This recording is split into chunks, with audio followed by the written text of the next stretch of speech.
ቴዲ አፍሮ ቆሞ ሲዘፍን ከአፉ ውስጥ የሚወጡ አስፈሪ አውሬዎች ለዘፈን በተሰበሰበው ህዝብ ላይ በአፉ በጆሮ ሲጠቀጠቅ ነው ያሳየኝ የእግዚአብሔር መንፈስ። ሕያው እግዚአብሔር ምስክሬ ነው። እኔም ደግሜ እልሃለሁ፣ ሕያው እግዚአብሔር ምስክሬ ነው። እግዚአብሔር ይሄንን አይነግርህም። እነዚህ የምታያቸው ዘፋኞች በአጠቃላይ የሚሊተሪ ልብስ ለብሰው ዘፈን እየዘፈኑ ህዝብን ወደ ሲኦል፣ ወደ ሞት፣ ወደ እርስ በርስ ግጭት፣ ወደ ጦርነት ሲመሩት ያኔ ዘፈን ኃጢአት ነው ብሎ ለመቃወም ምን ነው አቅም አነሳችሁ? ናና አሪቡ ናና ግባ እተሩሴና ናና አሪቡ ናና ግባ እተሩሴና። ይሄ ዘፈን ሲዘፈን ያልተቃወማችሁ ፕሮቴስታንቶች፣ ይሄ ዘፈን ሲዘፈን አብረ የዘፈንክ፣ አብረ ያሸበሸብክ፣ አብረ በዚህ ዘፈን ላይ መስቀል አደባባይ ላይ ወጥተህ አብይን የደገፍክ ያኔ በዘፈን መደገፍህን አታቅም ነበረ? ይሄ ዘፈን ሲዘፈን በዚህ ዘፈን የኛ ጠቅላይ ሚኒስትር አይወከልም ያላልክ ግብዝ ዛሬ የቴዲ ዘፈን ሲነሳ ከጥልቁ ነው የምትለው። ስማው፣ ለአብይ የተዘፈነ ነው። ስሙት። ፋኝ በለስ ሀገሬን መች ከፋው፣ ወገኔን መች ከፋው፣ ፍቅር አበቀለ ጥላቻማ አይገፋው፣ ጥላቻማ አይገፋው፣ ጥላቻማ አይገፋው። እኛ ፍትሃዊ ያልነው ጦርነት ራሱም ቢሆን የእግዚአብሔር ፍርድ ነው፣ የእግዚአብሔር ቅጣት ነው። ታዲያ ይሄንን ሞራል ከየት አገኛችሁት? አባቶቻችሁ ጦርነትን ሲሰብኩ፣ አባቶቻችሁ ለጦርነት ሰውን ሲያዘጋጁ ይህ ከጥልቅ ነው፣ ደም ማፍሰስ የሰይጣን ነው ብላችሁ መች ተቃወማችሁ? ጦርነት የደገፋችሁ እናንተ ክፉዎች ዛሬ ስለ ቴዲ አፍሮ ዘፈን ለማውራት ሞራል አላችሁ? ከየት አመጣችሁት? እንዴት አገኛችሁት? ሐዋርያው ዘላለም ጌታቸው ማለት አብይ አህመድ ከእግዚአብሔር የመጣ ከእግዚአብሔር ተቀብቶ ወደ ቤተ መንግስት የገባ በብዙ ጸሎትና በብዙ ምልጃ የመጣ የክርስቶስ አካል ነው ብሎ ያምናል። ስለዚህ እኔ እያልኩ ያለሁት በእግዚአብሔር ፈቃድ ነው ጠቅላይ ሚኒስትሩ ወደ ወንበር የመጡት። እግዚአብሔር አካሉን አስቦ የተስፋ ቃሉን ሊፈጽም ወደ ኢትዮጵያ ወርዷል።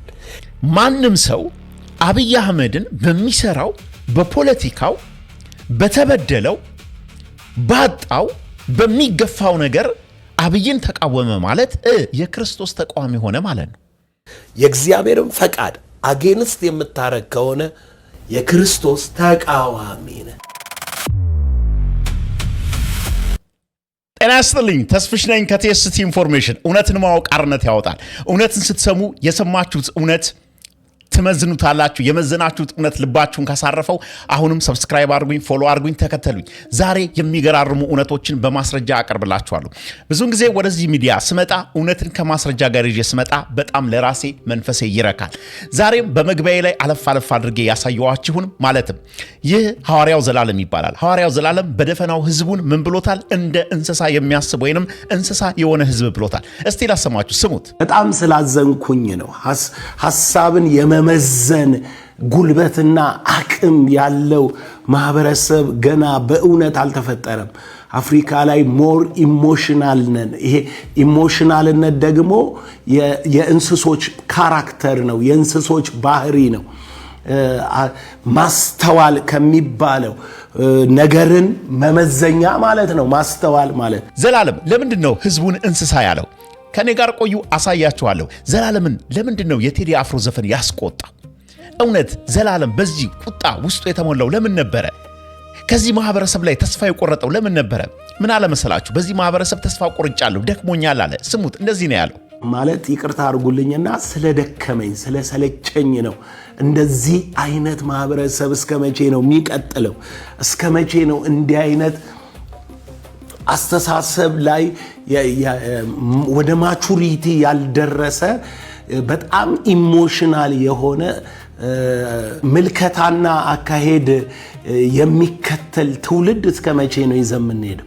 ሌላኛው ደግሞ እግዚአብሔር ያልተናገረውን በድፍረት እግዚአብሔር ተናገረኝ ያለው ትዝታው ሳሙኤል የሚባል ነው። ይህ አሳፋሪ ሰውዬ እግዚአብሔር በቃል የተናገረውን ሕያው እግዚአብሔር ምስክሬ ነው ብሎ ይህንን እንደተናገረው ተናግሯል። ላሰማችሁ፣ ስሙት። ቴዲ አፍሮ ቆሞ ሲዘፍን ከአፉ ውስጥ የሚወጡ አስፈሪ አውሬዎች ለዛ ለዘፈን በተሰበሰበው ህዝብ ላይ በአፉ በጆሮ ሲጠቀጠቅ ነው ያሳየኝ የእግዚአብሔር መንፈስ። ሕያው እግዚአብሔር ምስክሬ ነው። እኔ ግን ደግሜ እላለሁ እሱ ሕያው እግዚአብሔር እንደዚህ ብሎ ተናገረኝ ብሏል። እኔ ግን ደግሜ እነግራችኋለሁ እግዚአብሔር አልተናገረውም። ይህ የገዛ ጭፍን ጥላቻውና ጭፍን ስሜቱ ያመጣበት መልእክት ነው። ለመሆኑ ሰሞኑን ደግሞ አደባባይ ላይ ወጥተው እኛ የወንጌል አማኞች ኢትዮጵያ ሀገራችን አልሞተችም ይላሉ። እስቲ ላሰማችሁ፣ ስሟቸው። የዳስታን መንፈስ ተወጋይ እኛ የወንጌል አማኞች ሕያዋን ነን። እኛ ሕያዋን ስላለን ኢትዮጵያ ሀገራችን አልሞተችም፣ ወደፊትም አትሞትም። ኢየሱስ ሕያው ነው። እኛም ሕያዋን ነን። እኔ ሞታለች እላለሁ፣ በማስረጃ አቀርብላችኋለሁ። በጣም ብዙ በርካታ ነገሮችን ከኔ ጋር ከቆያችሁ እየመዘስኩኝ ያሳያችኋለሁ። ሰሞኑን የቴዲ አፍሮ ዘፈንን ተከትሎ በርካታ ሰዎች ለሁለት ተከፍለዋል። አንዳንዶቹ የቴዲ አፍሮ ዘፈን ከዘፈን የዘለለ ትርጉም ያለው የማህበረሰቡን ስሜትና ዕውቀት እንደዚሁም ደግሞ የማህበረሰቡን አሁን ያለበትን ሁኔታ አደባባይ የገለጠልን አፍ የሆነልን ይላሉ። ዛሬ ቴዲ አፍሮ የዘፈነው ዘፈን እውነት ፕሮቴስታንቱ ብድግ ብሎ እንደተናገረው እውነት የዘፈን መንፈስ ከጥልቁ ነው? እውነት ዘፈን በዚህ ያህል መልኩ ከጥልቁ ሆኖ ለሀገሪቱ በረከት መያዝ ምክንያት ሆኗል? እሺ ምክንያት ነው እንበል፣ ዘፈንም ኃጢአት ነው እንበል፣ ችግር የለውም። ዘፈንንም ከጥልቁ ነው እንበል። ለመሆኑ ለአብይ አህመድ ሲዘፈንለት አብዩ ነብዩ ሲባል አብዩ ሙሴ ሲባል ያኔ መስቀል አደባባይ ላይ ወጣችሁ ያሸበሸባችሁ በዘፈኑ እጃችሁን ሰቅላችሁ እያወዛወዛችሁ ሙሴያችን ያላችሁ ያኔ ዘፈን ኃጢአት አልነበረም? ላሰማችሁ። ነብዩ አብዩ የሚለው ይህ ኮፒራይት እንዳይኖረው ሙዚቃው ሙሉ ለሙሉ አውጥቼው ድምፁን ነው ማሰማችሁ። ስሙት ይሄንን ዘፈን። ዘፈኑ በጣም የሚገርም ነው። ያኔ አብዛኛው የፕሮቴስታንት ሰዎች ይሄንን ዘፈን በየመስቀል አደባባዩ በየመንገዱ በየሬዲዮኑ ይሰሙት ነበረ። አብዩ ነብዩ የሚለው ስሙት። ዘፈኑ ይሄ ነው። ናና አሪቡ ናና ግባ እተሙሴና ናና አሪቡ ናና ግባ እተሙሴና የእስላም ክርስቲያኑ የሰው ሁሉ ወዳጅ ያንዣበበ ስጋት በፍቅር አስወጋጅ ተስፋ የሰነቀ የዚህ ሁሉ ዘመን እየመጣልን ነው የእኛ ብያሉን ናና አሪቡ ናና ግባ እተሙሴና ናና አሪቡ ናና ግባ እተሙሴና። ሰማችሁልኝ?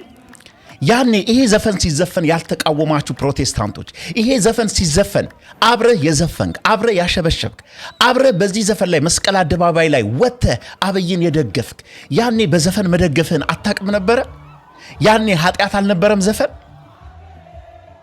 ያኔ ወጥተህ ከመከላከያ ጎን እቆማለሁ ብለህ ደረትህን እጅን ደረት ላይ አድርገህ መስቀል አደባባይ በመዝሙር ነበር እንዴ ሲቀሰቀስ የነበረው? አብዛኛው ፕሮቴስታንት መስቀል አደባባይ ወጥተህ እጅን ደረት ላይ አድርገህ ከመከላከያ ጎን ቆማለሁ ስትል በዛ ሰዓት ላይ ሲዘፈን የዘፈነው የነበረው ዘፈን እንጂ መዝሙር ነበረ? ዛሬ ዘፈን ኃጢአት ነው የምትል ተመልከታቸው። እነዚህ ከጎን ድምፁን ማሰማት ኮፒራይት ስላለው ነው።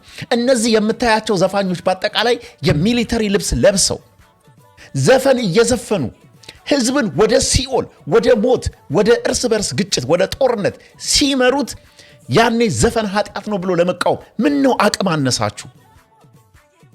ዛሬ የቴዲን ዘፈን እንደ ኃጢአት እንደ እርኩሰት ከጥልቁ እንደመጣ ስታወሩ ይህ ከጎን የምታዩት የሚሊተሪ ልብስ ለብሰው የሚዘፍኑ ዘፋኞች ሲዘፍኑ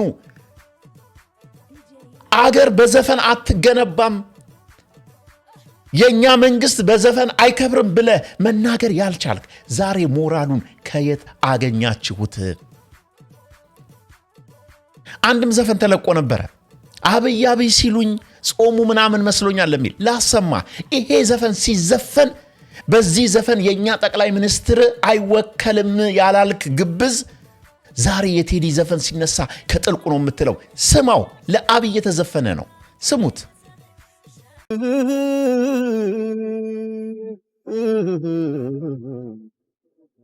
እኔን ከፋኝ በለስ ሀገሬን መች ከፋው፣ ወገኔን መች ከፋው። ፍቅር አበቀለ ጥላቻም አይገፋው ጥላቻም አይገፋው ጥላቻም አይገፋው በዐቢይ ጾም መያዣው ቢሾም ከመንበሮ ሰው ክፉ እንዳይሰራ እንዳይረክስ አገሩ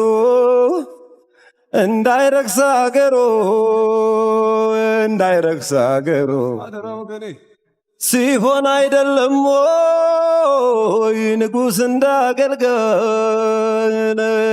እንዳገልጋይ ሀገር የምትሞቀው የነጻነት ፀሐይ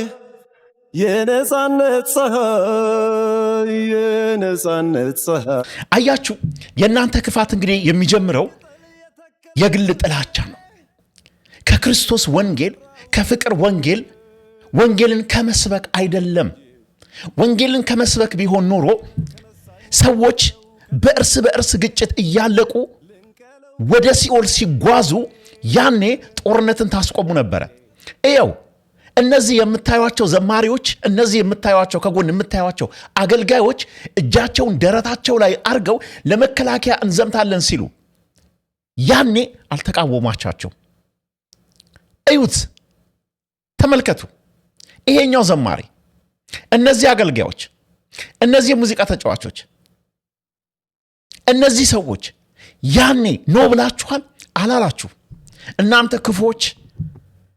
ይህ ከጎን የምታዩት ሽማግሌ ምን እንዳለ ታውቃላችሁ? ጦርነቱ ፍትሃዊ ነው፣ ጦርነታችን እግዚአብሔር የሰጠን ፍትሃዊ ነው ሲል ኖ፣ እዛም ህዝብ አለ፣ እዛም የሚሞት ህፃን አለ፣ እዛም የምትሞት እናት አለች ብለሃል። ላሰማ ስማ። እንደዚህ ብሎ ነው የኢትዮጵያ መንግስት የታገሰው። በከባድ ሁኔታዎች ውስጥ ሁሉ ዝም ብሎ እንደ ቂል ተገምቶ ብዙ ሰዎች ተሳልቀውበት እግዚአብሔርን ተስፋ አድርጎ ነው። እግዚአብሔር ይፈርድልኛል ብሎ ነው። ግን በእግዚአብሔር እይታ ስናየው እኛ ፍትሃዊ ያልነው ጦርነት ራሱም ቢሆን የእግዚአብሔር ፍርድ ነው፣ የእግዚአብሔር ቅጣት ነው። ታዲያ ይሄንን ሞራል ከየት አገኛችሁት? አባቶቻችሁ ጦርነትን ሲሰብኩ፣ አባቶቻችሁ ለጦርነት ሰውን ሲያዘጋጁ ይህ ከጥልቅ ነው፣ ደም ማፍሰስ የሰይጣን ነው ብላችሁ መች ተቃወማችሁ?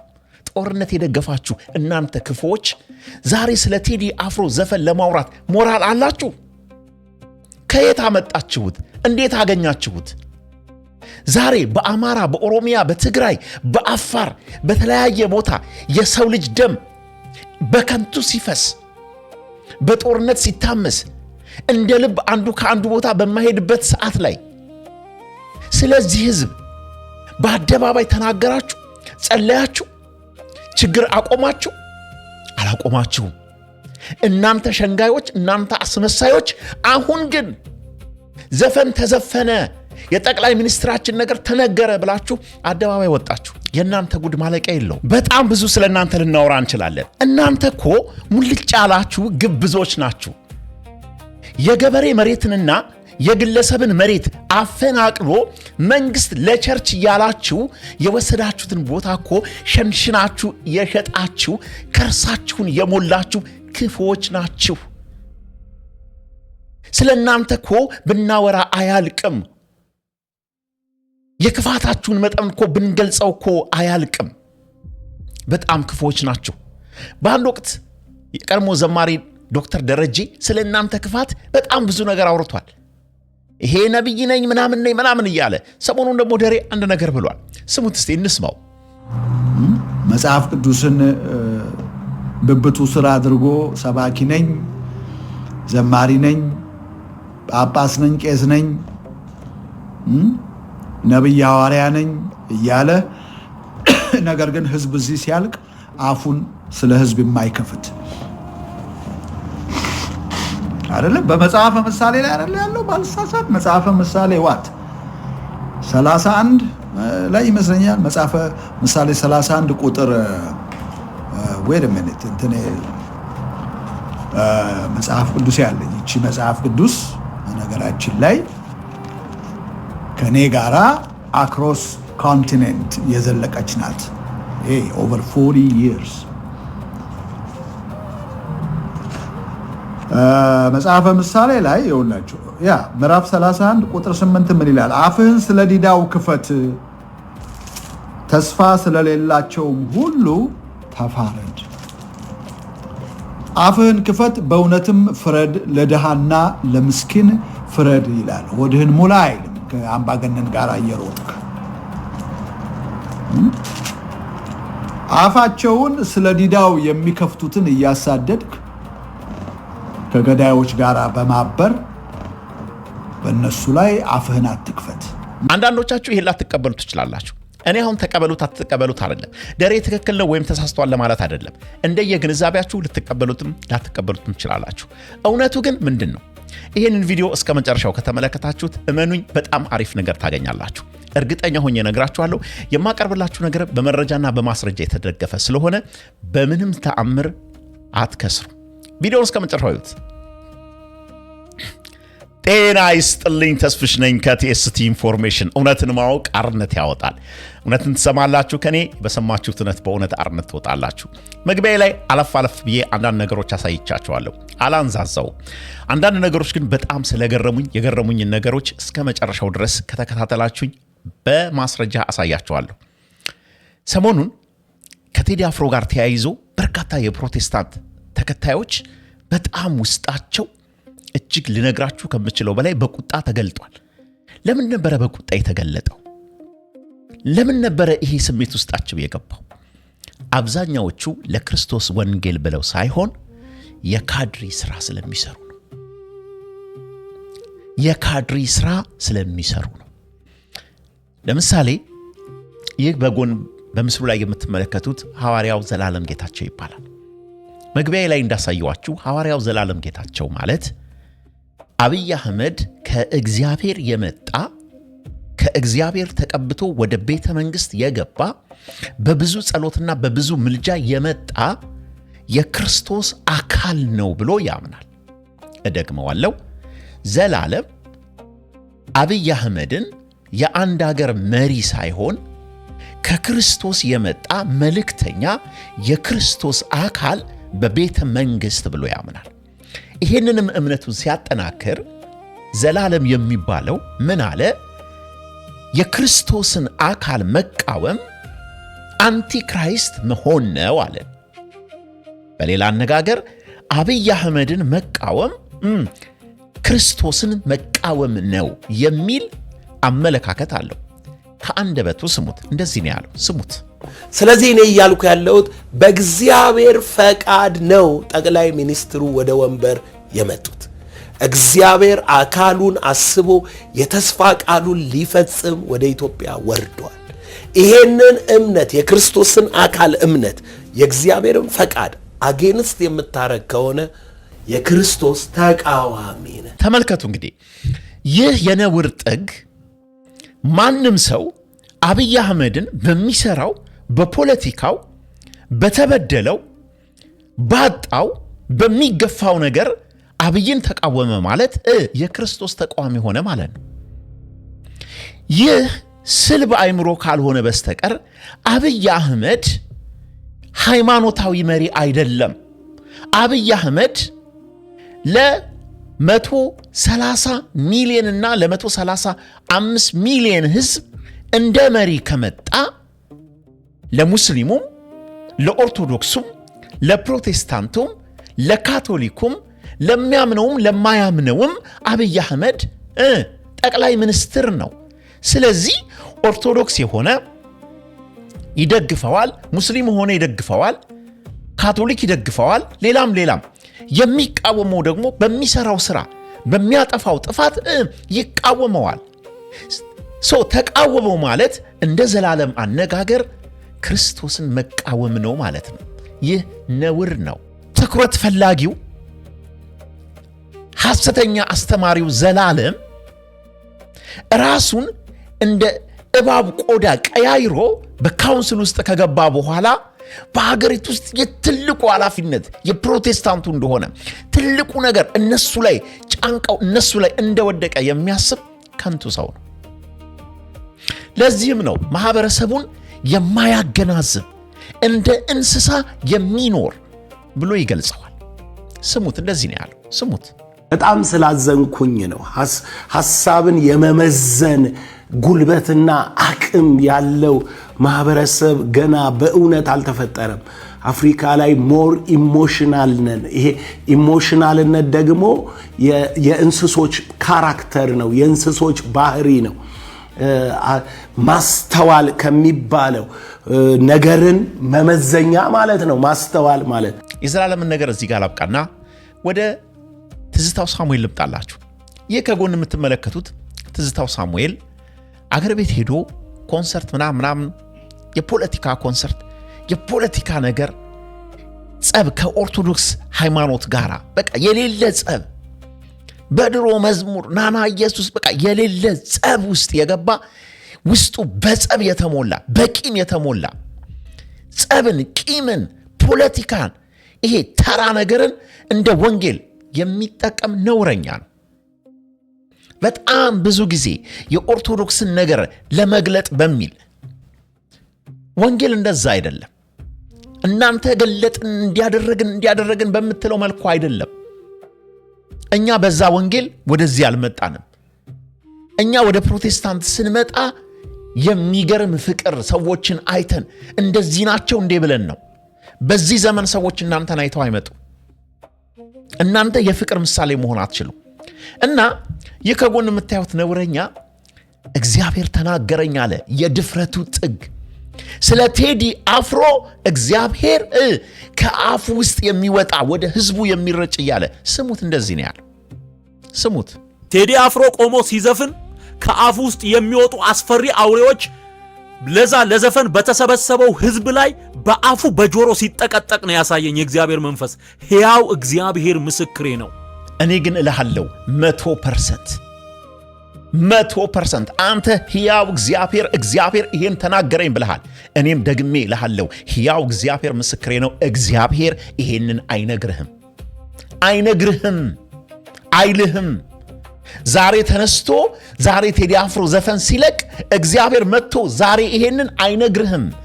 ያንተ ሜንታሊቲ፣ ያንተ የልብ ክፋት፣ ያንተ ልትረጭ ያሰብከው ክፉ ሐሳብ ነው። የምታውቅ ይመስልሃል፣ የምታነብ ይመስልሃል፣ ብዙ ነገር ውስጥ ያለ ይመስልሃል። ግን ፍሬ አልባ ነህ። ፍሬ የለህም፣ ባዶ ነህ። ውሸት ነው። እነ ቴዲ አፍሮን ትቃወማላችሁ። ነገር ግን ለአብይ ሲዘፈን ግን ያንን ዘፈን የአደባባይን ሰልፍ በአደባባይ የሚደረግን ድቤ በአደባባይ የሚደረግን በዘፈን በሆይታ በጫጫታ ያለ ነገር ግን ትደግፋላችሁ። ከዚህ በላይ ነውር አለ? እግዚአብሔር አልተናገረህም የምልህ እግዚአብሔር እየመረጠ የሚናገር የሆነን ዘፋኝ ለአብይ ሲዘፈን አንደበቱ መልካም፣ አብይ ሲቃወም ደግሞ አንደበቱ ላይ እሳት የሆነ ነገር አለ፣ አውሬ አለ የሚል እግዚአብሔር አይደለም። ያ የናንተ ሜንታሊቲ ነው። የናንተ ሜንታሊቲ ነው። እውነቱ ይሄ ነው። ስለዚህ ነገሩን በጣም ላለማንዛዛት ጠቅለል ለማድረግ ያህል ዛሬ በቴዲ አፍሮ ዘፈን ውስጣችሁ እንዲና እንደዚያ ተነስቶ እሪ የምትሉ ሰዎች እውነት ህሊና ካላችሁ ለአብይ አህመድ ሲዘፈን፣ ለአብይ አህመድ ሲዘለል፣ ለአብይ አህመድ ከአምልኮ ያልተናነሰ ነገር ሲደረግ ያኔን ዘፈንን መቃወም እንዴት አቃታችሁ? እንዴትስ ተመቻችሁ? ሩቅ እኮ አይደለም። የዛሬ 7 ዓመት እኮ ነው። እና ዘፈኑን አልሰማችሁትም ነበረ? እና ያ ዘፈን አይመለከታችሁም ነበረ? በዛ ዘፈን አብይ አህመድ ሲከብር፣ አብይ አህመድ ሲሞገስ ኃጢአት አልነበረም? እንዴት ነው የምታስቡት? እንደዚህ ነው እንደ አስተሳሰብ? እየመረጡ ዘፈንን ቅዱስ እየመረጡ ዘፈንን እርኩስ ማድረግ ነው እንደ ወንጌል? ይሄ ነው እውነት? ይሄንን እውነት ነው ለሰዎች ሼር የምታረጉት? እኔ ይሄ ጥያቄ አለኝ ብዬ መጥቼ ይሄንን ጥያቄ ብጠይቅ ያኔ ያልተቃወማችሁ፣ ያኔ ያላወገዛችሁ፣ ያኔ አፍ አውጥታችሁ ያልተናገራችሁ ሰዎች ሞራሉ ኖራችሁ አሁን ለመናገር ብቃቱ አላችሁ? ነውር ነው፣ ነውር ነው። እውነት እናውራ ከተባለ በትግራይና በአማራ ክልል ሚሊተሪ ሆኖ ከዳር እስከ ዳር በኢምቢልታ በጥሩምባ በከበሮ ወጣችሁ ጦርነትን ደግፋችሁ ወንጌልን ያላወቁ ወደ ሞት ሲጓዙ ኖ ይሄ ነገር መቆም አለበት፣ የማንም ንጹህ ደም መፍሰስ የለበትም ብላችኋል? አላላችሁም? ከዛ ይልቅ ነቢያቶቻችሁ የሐሰት መልእክት ያመጡ ነበር። በየአደባባዩ ጦርነቱ የእግዚአብሔርና የኢትዮጵያ ነው ሲሉ ኖ አላላችሁም? ወንድም ወንድሙን ሲገድል ኖ አላላችሁም? ዛሬ ግን ያ የተበደለ ህዝብ፣ ያ አሁን ችግር ላይ ያለ በጦርነትም በተለያየ ነገር በስደት ውስጡ የቆሰለ ግን ስሜቱን ቴዲ ሲናገር እሪ። ታዲያ እውነት የትኛው ነው? ክርስትና የትኛው ነው? የቱ ነበረ እውነት መነገር የነበረበት? ዘፈንን መቃወም ወይስ ደም አፍሳሽነትን፣ ጦርነትን? የቱ ነው ትክክለኛው ነገር? የሰውን ልጅ ዛሬ እኮ ዘፈን የሚሰማው ነገር በንስሐ ይመለሳል። ለጦርነት ቀስቅሳችሁ ሲኦል ያወረዳችሁትን እንዴት ነው የምትመልሱት? ትመልሱታላችሁ? አትችሉ። እናንተ እንደዚህ ናችሁ። እናንተ ግብዞች ናችሁ። እውነት በዚህ መጠን ሲነገራችሁ መስማት የማትፈልጉ ግብዞች ናችሁ። ግብዝ ዘላለም፣ ግብዝ ትዝታው፣ ግብዝ እነዚህ ተሰብስበው ኢትዮጵያ ምናምን አልሆነችም የሚሉት። አልሞተችም፣ ሞታለች። ሪያሊቲው ሞታለች። በኢኮኖሚ፣ በፖለቲካ፣ በችግር፣ በስደት፣ በመላው ሀገሪቱ በውጥረት ውስጥ ሀገሪቱ ሞታለች። እውነቱ ይሄ ነው። ቴንክ ዩ ሶ ማች ስለሰማችሁ እጅግ በጣም አድርጌ አመሰግናለሁ። ተስፍሽ ነኝ ከቴስቲ ኢንፎርሜሽን። ለሰዎች እንዲደርስ ሼር አድርጉ። አብዮ ቻው።